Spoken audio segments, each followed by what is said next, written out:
right, to add color to our owl, we're gonna do a few different things. We're gonna mainly use markers to color our owl, but I do want you to use a Sharpie for the pupil part of the owl's eye, just so in the past, we've had the black part. If you use a regular Crayola marker and you paint water around it, that's how we're going to make our markers look like watercolor, because when you just add water to it, it spreads and it runs over and it'll fill in the spaces. But if the water gets inside the black part of the pupil, then it runs and kind of smears everywhere. So we're gonna go ahead and use a Sharpie marker just for the, like I said, the middle pupil part of your owl's eye, because we know Sharpie markers, they're not gonna run. And it's okay, like if I get a little bit of that black around the ring, that's fine too.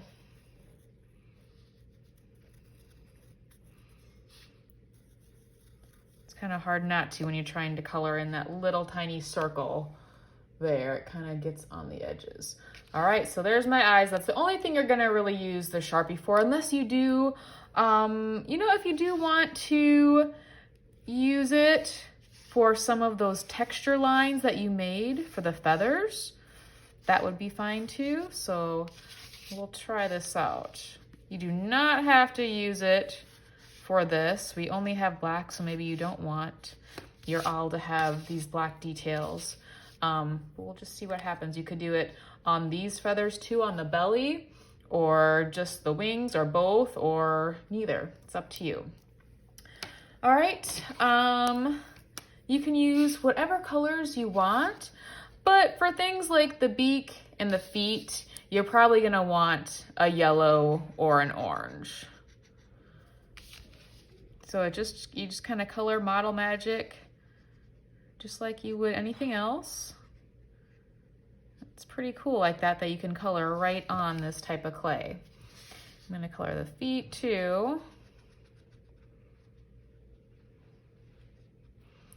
And when you color the feet, you just see those little claws come through because your marker can't get into those little spaces, so it stands out even more. Some students like to keep those, some students like to paint over it with the water and fill in all those white spaces. So again, whatever you want is fine.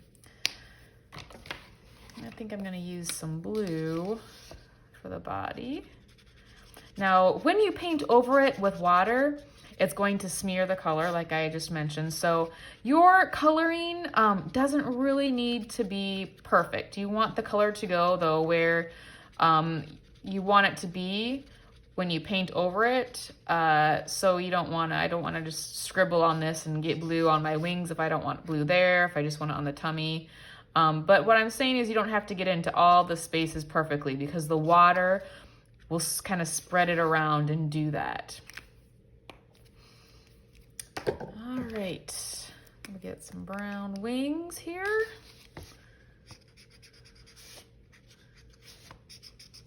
So again, you're just adding the color. You do want to get it on the edges of your owl. You don't want to see white. So make sure that you spread it around. It will kind of look dried out, but when you paint over it, it's gonna look a little better.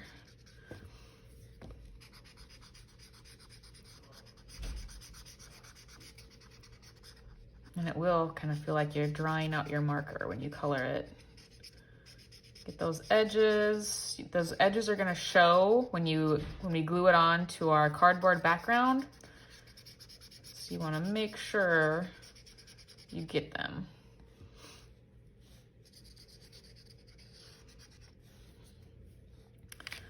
Okay. You also want to color the iris part of the eye. So, we all have different color eyes.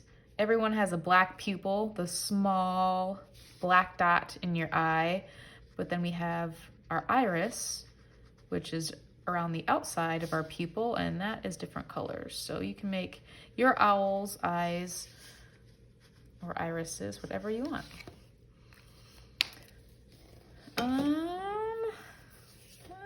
gonna give him a purple head, why not? You could still use brown.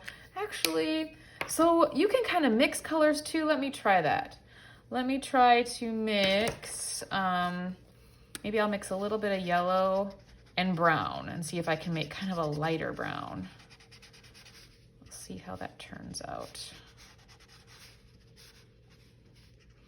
When you are painting with your water and smearing your colors around, you're not gonna want to get inside the eye or on the beak. You don't want that to smear. But for the other parts, you can. Okay, I'm just gonna do put a little bit of brown color. Let's see what happens when I paint over it.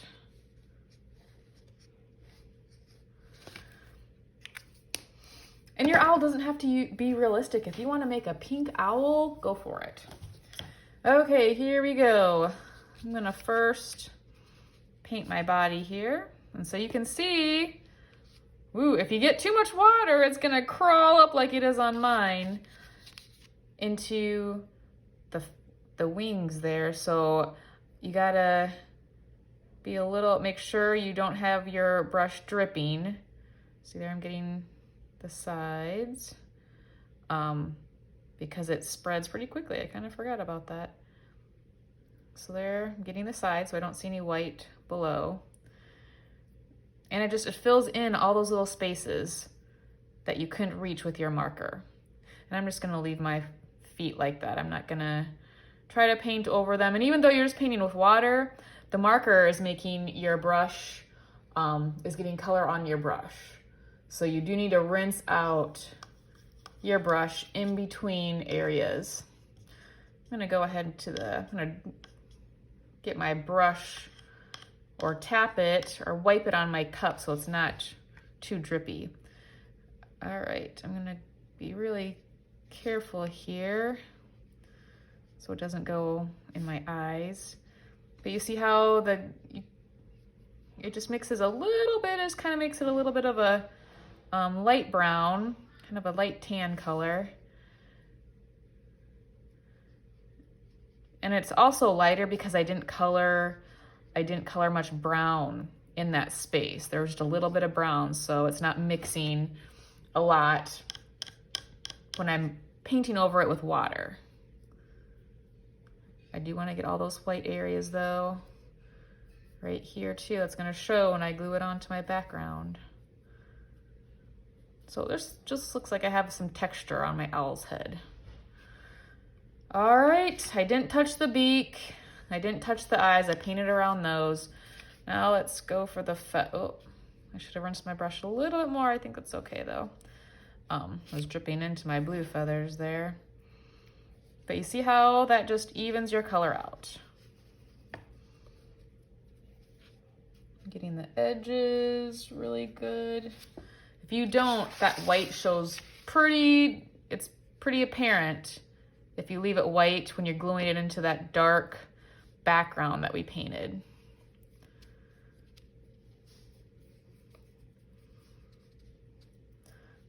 All right, that looks pretty good. So we are just coloring with marker and then spreading that color around with your water to kind of turn those markers into watercolors.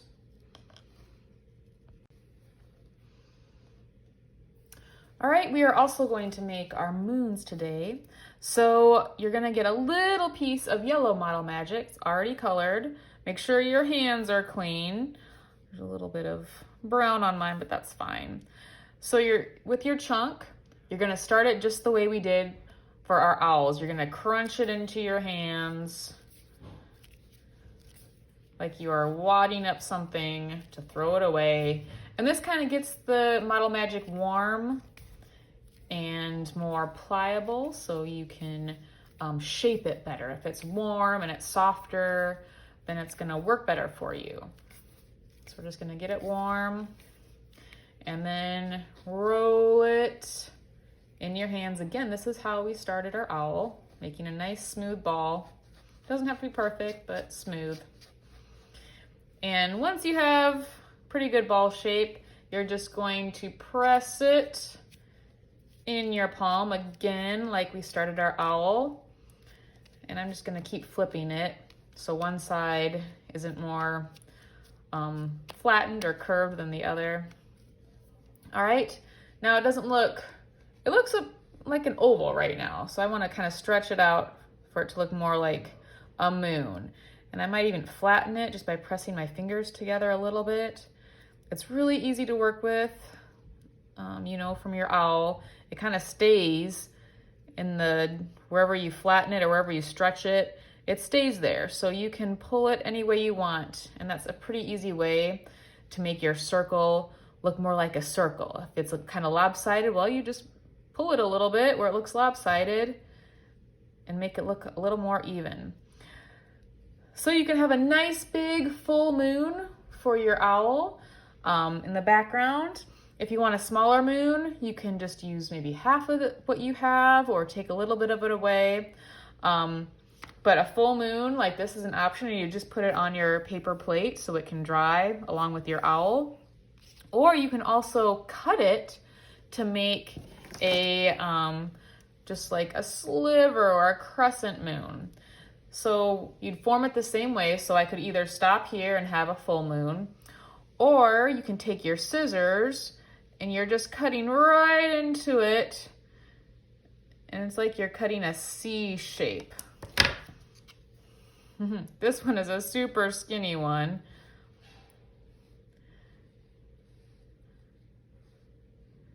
And moons, they look very different. So there's one moon. I made one earlier that was a little bit thicker. Kind of looks like that. So however your moon turns out, here's a smaller one. It's gonna look nice. So crescent moons or your full moon, which mine is a little bit cut now, but I can still form it into a full moon, flatten it out a little bit. But yeah, you're just gonna put it on your plate like that and let it dry.